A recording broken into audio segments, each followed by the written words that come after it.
Hello, so we're back my own flat, so better sound quality, I hope. Yeah, so that episode kind of just happened. I guess overall quality is kind of still average Doctor Who level. Um, so it's not one of the for the most part, it's not one of the worst episodes. It's not a standout episode. I say it's same level you get from the average. That's for episodes, so I guess the average for the episodes in a series Doctor Who, so for the overall quality. So these videos that I make are just my instant kind of stream of conscious thoughts about the episode, having just seen it and what my immediate thoughts are. So a lot of my kind of criticism of the last two series of Doctor Who have more or less been kind of focused on the companion dynamic, because often that's kind of one of the big enticements to the quality of Doctor Who is how well the Doctor and the companion bounce off each other. And what I've commented so far is that individually, a lot of the companions are alright with the Doctor. I think the Graham Doctor relationship is probably the strongest, but together they just have no chemistry. In this episode, usually it splits the Doctor and Graham, and then Yaz and Ryan.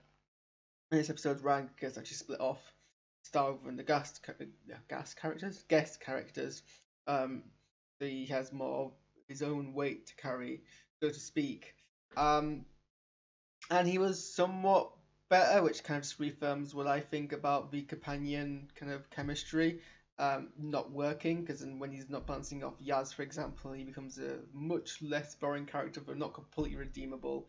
I guess his chemistry with Bella, whatever his chemistry with Bella or Belle was slightly better than his chemistry with Yaz, but I can't tell if it's just the way he's performing the character or if it's just Tanzan Cole's acting ability, but it's still nothing kind of invigorating in that sense.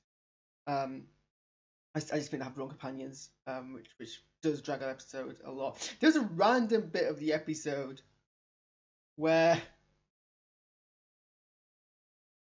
Bella and Ryan talk about the absent parents / dead parents, and it just kind of had just the most pointless scene, because then randomly the Doctor, who is in the middle of trying to save everyone, asks what's going on, and I thought it would be the normal misdirection where he's assuming he's asking about what's going between them, whilst the Doctor just asking a question, but no, it went nowhere, and was just, I guess, padding, which kind of further dragged the episode.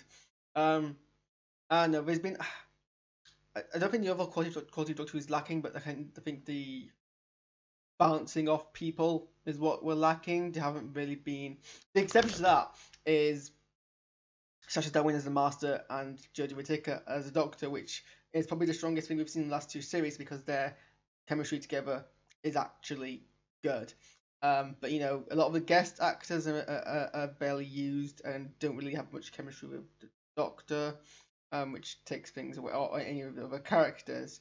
So yeah, this episode is clearly a commentary on kind of global warming, environmentalism, and nothing wrong with that. It's a fairly common theme to base a science fiction episode on. It's been people use environmentalism in science fiction for eons, and it's topical. Doctor Who is no stranger to ham-fisted political messages. If you think that's the case, you're watching the wrong show. Doctor Who has always been a lefty socialist show, and it varies from being subtle in its commentary to quite overt to borderline ham-fistedness in its commentary. That is not a 2020 thing. That's been a thing in the classic series of Doctor Who. Whether you agree with ham-fisted political messages or you think subtle political messages are better, that's valid. I think subtle ones are much better because when they're ham-fisted, they have a tendency to become comical and rub people off the wrong way. But if your objection is the political message whatsoever, then you're watching the wrong show. But yeah, no, it was borderline ham-fisted with kind of the message to the point where I think after it was realised that was Earth, much every dialogue after that was about you should look after the world, Bella, which is a valid message, but I think it didn't need to be so ham-fistedly delivered and continuously delivered into your face. There were several kind of plot lines which I'm not sure if I just missed something, misheard, or were miswritten, as in I lost somewhere between the writing process and the editing process. One, was it ever explained exactly what happened to Benny? What was Benny's well, I can't remember Benny's partner's name now, the old woman. But she definitely, I think whoever wrote her dialogue was definitely well, I would say definitely taking notes from Star Wars, the last Star Wars movie, and the way Finn's dialogue is consistently just him shouting Rey's name, but that would have been written before Episode 7 came out, and as much as I would like to be the joke of it, it's unlikely they actually knew each other. That being said, yeah, no, all of her dialogue was basically shouting Benny, and then a couple of other lines, and then she randomly goes and gets herself killed, which was kind of funny. I think if you were to make a drinking game of this episode, Benny would be kind of at the top. It was comical. I don't think it was meant to be. Someone's just commented asking me if the lines was as preachy as Clifton in The Green Death. From what I remember of The Green Death, which I haven't watched in a year, I think I watched it last year. I mean, it's hard to compare because the way they write dialogue in classic Doctor Who, much like the way they write dialogue in any 70s British TV show, is different to how people write dialogue in modern TV. Modern TV is very similar to cinema, whilst you can make a difference. You can make a difference. 10, 20, 30, 40 years back. So, and obviously it's more serialized, and the serialized Doctor Who had a lot more padding, and I guess if you're used to modern TV, it can seem slow, which means that it often had scenes dragged, but that's just kind of bread and butter of 70s TV show. So it's hard to compare, especially because I've not watched it in a year. I'd say probably no, but it's hard to tell because again, I'm someone who's brought up with modern TV, and I guess I find it's hard to separate preachiness from slow dialogue.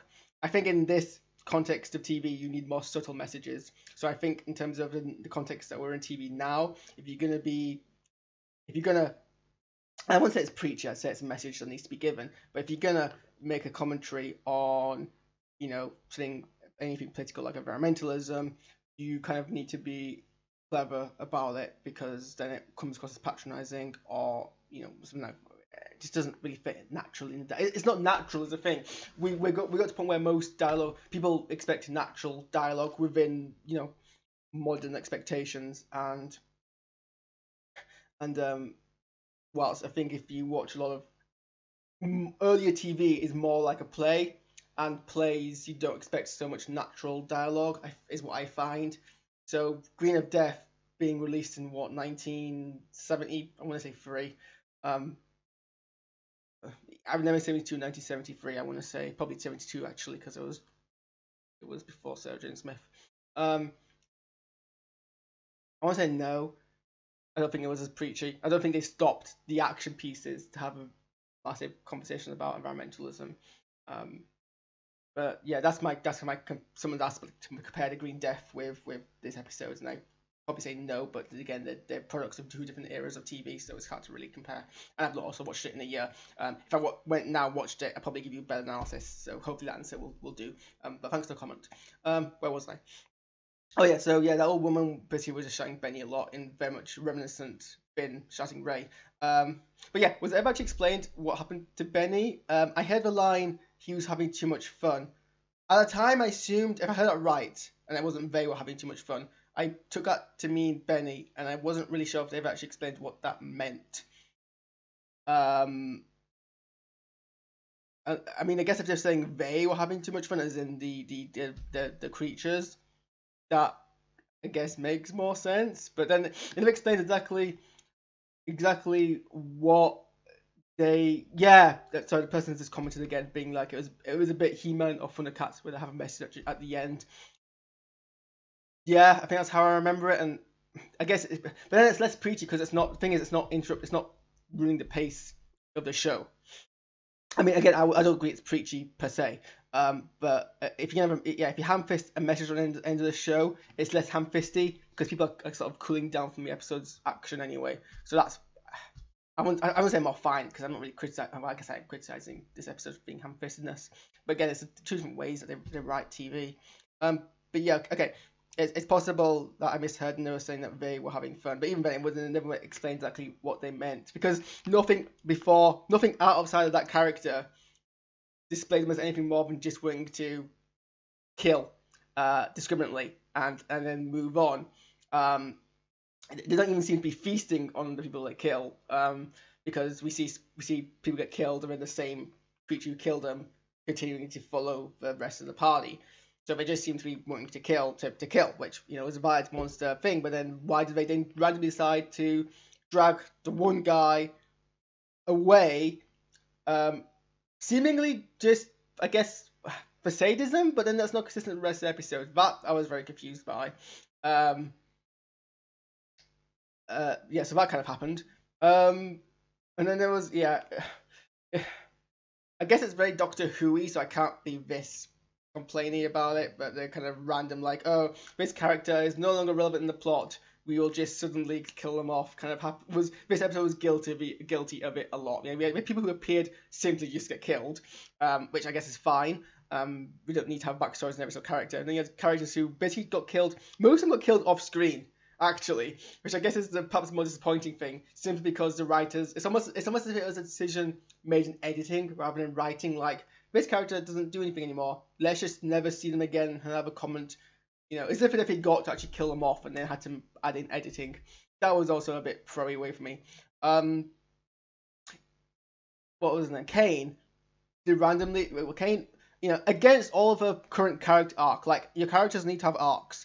So there was a point where it was fairly consistent that the person, Kane, who was apparently behind the whole project, was like, only cared about the project to the point where she abandoned her own daughter. And someone who does that clearly thinks that they're the only people who can see the project to the end. Because if she felt it was a good project, but someone else could do it, then she'd go to her daughter. So clearly, she thought she was important for the project to survive.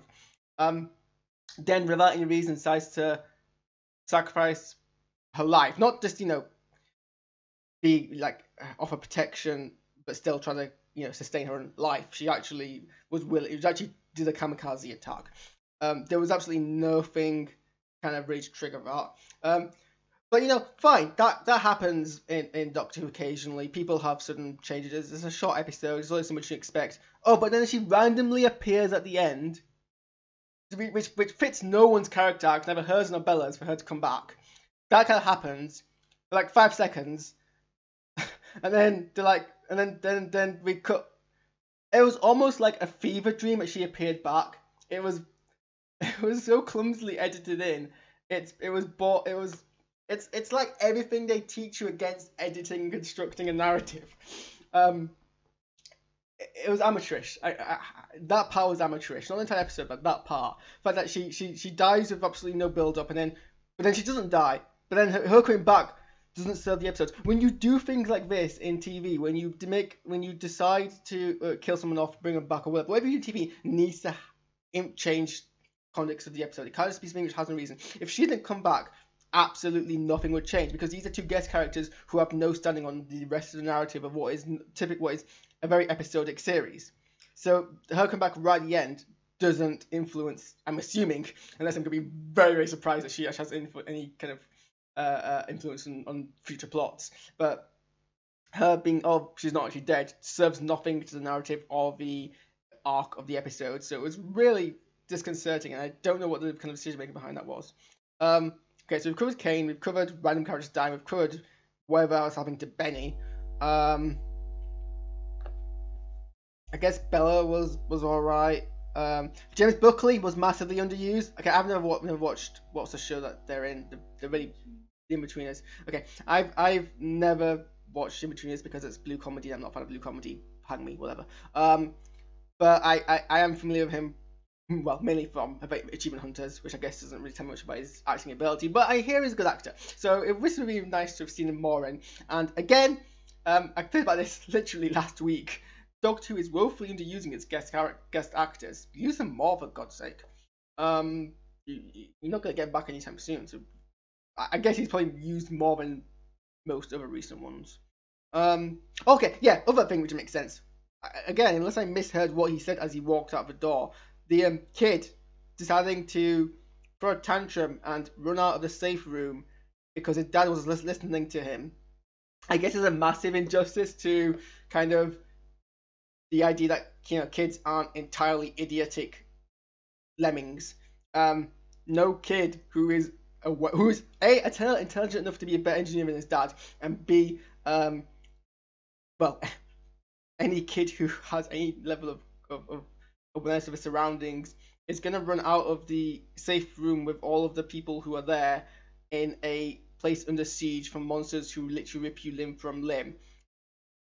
It was obviously there just to give two characters Doctor and Bella reason to go and find the the queen of the monsters, and realize something. But don't a lot of this episode's plot, like as an overall piece, Doctor episode was average, and that's fine. But the building blocks of it were smashed together with little care, and I guess that's the biggest sin of the episode. Because it could have just been your average typical Doctor Who telly, and they had to have these random things in which didn't really make sense. I think that's pretty much most of my rant, and we're going up to 15 minutes, which is a decent level service. Someone just commented saying it was boring. I hope for Russell T Davies to come back to writing the show. It was boring, fine. That's your own opinion on the episode. So be it. You can have that opinion. But from people, stop hoping that previous head writers are going to come back, because it shows a gross misunderstanding of how Doctor Who and TV works in general, and it's kind of just annoying because it's not constructive dialogue. Sure, you can like Russell T Davies, but as a 56-year-old show, Doctor Who has continuously gone through different head writers, and Russell T Davies was a good head writer, but he also made pretty terrible episodes as well. Love and Monsters was equally. Well, not equally, I guess it's actually slightly better this episode. Love and Monsters wasn't a brilliant episode. A bunch of other Doctor Who episodes which were actually, in respect, quite average Doctor Who episodes. He's not the messiah of Doctor Who. He's a brilliant head writer, don't be wrong. I think he did brilliant stuff for Doctor Who, but Doctor Who kind of has to continuously evolve. That being said, I mean, most of my criticisms of Chris Chibnall have mostly been kind of in terms of, I think it's not a writer who makes Doctor Who, I think it's a producer. I think it's whoever's producing Doctor Who, which influences it, because we've had some good writers who've written under the right producer and made good episodes, and then we have good writers who've written under the wrong producer who make bad episodes, and then the good writers who produce their own episodes and make bad Doctor Who. But yeah, no, that's kind of my thoughts on this episode. It lacked. I think it should have spent less time ham-fisting a message, which was pretty obvious, and more time concentrating on actually making scenes coherent. But yeah, that's my thoughts. Cheers for watching, and I'll see you guys next week.